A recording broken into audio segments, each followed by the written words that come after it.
Ayra, wow, मेरी बेटी तो आर्टिस्ट बन गई। थैंक यू मम्मा। मम्मा, अब मैं दोबारा स्कूल कब जाऊंगी? I am missing my friends.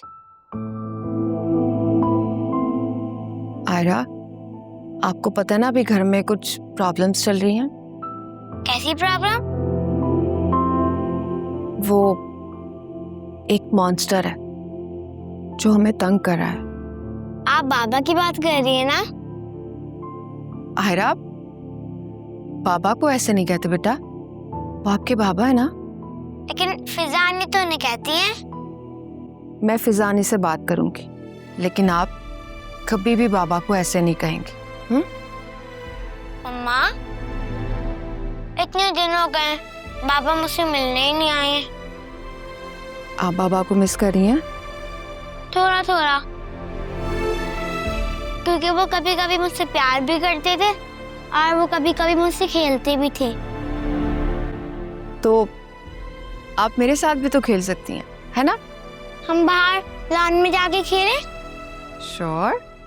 अब आई, चलो मैं आती हूँ अभी, ठीक है? ये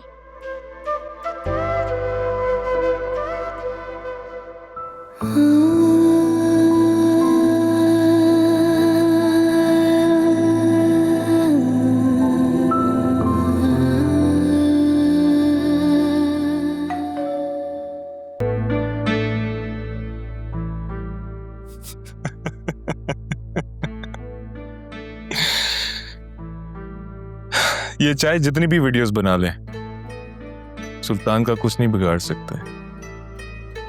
वैसे मानना पड़ेगा सुल्तान भाई, ये लड़की है बड़ी चालाक। जबान देखा है किस तरह कैंची की तरह चला रही है। जुबान का क्या है, काट डालेंगे। लेकिन सुल्तान भाई, मुझे एक बात समझ नहीं आ रही, अभी तक आपने इसे इतना खुला क्यों छोड़ रखा है? जरा ये पुलिस और अदालत का लफड़ा ठंडा हो जाए, फिर अच्छे से देख लेंगे इसको। ठीक, लेकिन जब तक मेरे लिए क्या हुक्म है आपका बताएं। यही कि अपने मियाँ पे नजर रखो। मुझे लग रहा है असफर कोई ना कोई मसला खड़ा करेगा।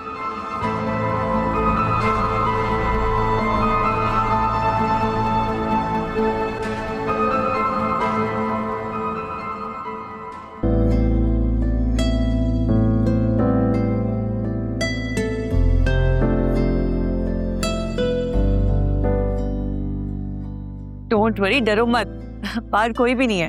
मैंने अपनी गाड़ी में बैठ के पूरी तसल्ली कर ली थी। क्या बताऊं यार, मुझे तो ना हर वक्त डर ही लगा रहता है। ऐसे लग रहा है जैसे मेरी जिंदगी का लॉकडाउन मोड शुरू हो गया और बाबा ने भी ना खुले आसमान में निकलने की भी पाबंदी लगा दी है। आ जाओ अंदर। कैसी हो? ठीक हूँ मैं, तुम कैसी हो? आ जाओ। ये सारे पेरेंट्स ना एक जैसे ही होते हैं। लेकिन मैं कहती हूँ तुम उनकी बात जरूर मानो, वरना बिलावज बेचारे परेशान हो जाएंगे। कह रही थी तुम ठीक हो। बाय द वे, तुमने कॉल पे मुझे बोला था एक गुड न्यूज देनी है। क्या बात है? भाई, तुम्हारी वीडियोस ने तो कमाल कर दिया है। हमें 2 ऐसे आदमियों ने कांटेक्ट किया जिनके साथ सुल्तान ने कारोबार किया और करोड़ों रुपए हथिया लिए। उनके पास लीगल डॉक्यूमेंटेशंस भी मौजूद है। बल्कि एक लड़की ने भी कांटेक्ट किया जिसकी बहन का 10 साल पहले सुल्तान से अफेयर भी रह चुका था।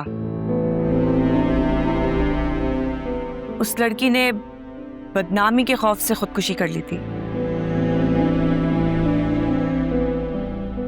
ओह my god, that's so sad.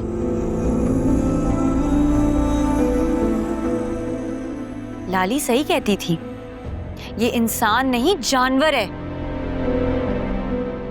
ये कुछ भी कर सकता है। लेकिन अब जो करना है हमें करना है। उसने जो करना था वो कर चुका।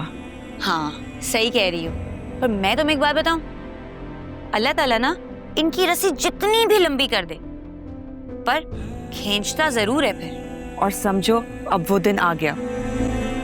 वैसे फिजा, तुम अपने केस के पुलिस इंस्पेक्टर पे कितना ट्रस्ट करती हो? बहुत ट्रस्ट करती हूँ। क्यों? वो इसलिए कि मैं उन लोगों को पुलिस इन्वेस्टिगेशन यूनिट से कांटेक्ट करवाना चाहती हूँ, ताकि अगली पेशी में वो अदालत में पेश हो सके और अदालत उसे रिमांड पर पुलिस के हवाले कर दे। सही, तुम फिक्र मत करो, मैं आज ही बाबा से बात करती हूँ और हम ना ये काम जल्द से जल्द करवा लेते। तुम्हें अंदाजा नहीं है फिजा, मैंने सुल्तान के पीछे कितनी मेहनत की है। कुछ भी हो जाए, मैं अब सुल्तान को जेल की सलाखों के पीछे पहुंचा कर ही दम लूंगी। ये मेरी जिंदगी का मकसद है।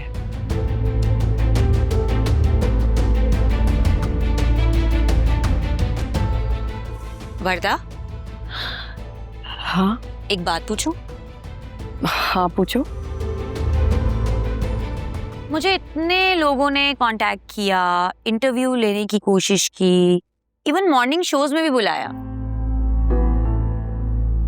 पर उनकी अप्रोच करने पर मैंने उनको मना कर दिया। फिर दोबारा उन्होंने मुझे अप्रोच नहीं किया। लेकिन मैंने मना किया, तुमने इंसिस्ट किया। इसकी वजह क्या है मुझे समझ में नहीं आ रहा। क्योंकि सुल्तान मेरा भाई लगता है।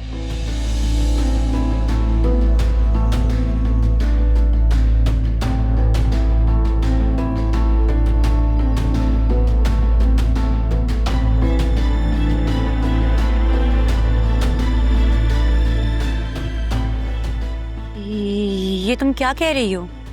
सुल्तान के बाप ने मेरी माँ से जबरदस्ती शादी की थी,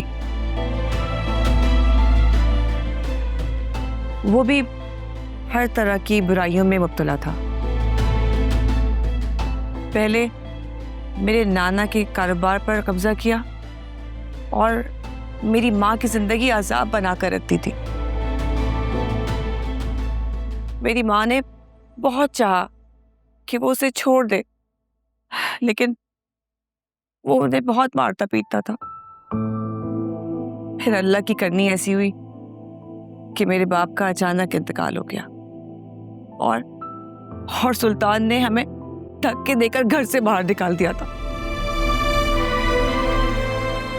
माँ तो चंद माह बाद ही इंतकाल कर गई थी। फिर मेरी रिश्ते की खाला ने उन्होंने मुझे अपने घर रखा। इन बाप बेटों ने हम पे जितने जुल्म किए फिजा, मैं तुम्हें बयान नहीं कर सकती।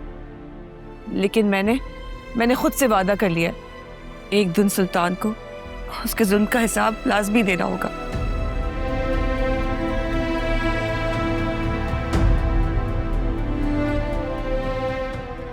और वो दिन बहुत जल्द आए। आई एम सो सॉरी वर्दा, मुझे अंदाजा नहीं था कि तुमने और तुम्हारी अम्मी ने इतनी मुश्किलात का सामना किए। और तुम्हारी कहानी सुनकर तो मुझे अपनी परेशानी छोटी लगने लग गई। बस अब तुम दुआ करो हम अपने मकसद में कामयाब हो जाए। इन दोनों बाप बेटों ने कितने लोगों की जिंदगियां बर्बाद की हैं और अब वक्त आ गया फिजा, उन्हें अपनी गलतियों का हिसाब जरूर देना होगा। तुम फिक्र मत करो, मैं तुम्हारे साथ हूँ और मैं तुम्हारे साथ डटी रहूंगी। हमें आज ही पुलिस से मीटिंग करके उन लोगों के बयानात रिकॉर्ड करवाने चाहिए। अब हम सुल्तान पर इतनी जगहों से वार करेंगे कि वो अब किसी सूरत भी बच नहीं पाएगा। इंशाल्लाह। Thank you so much.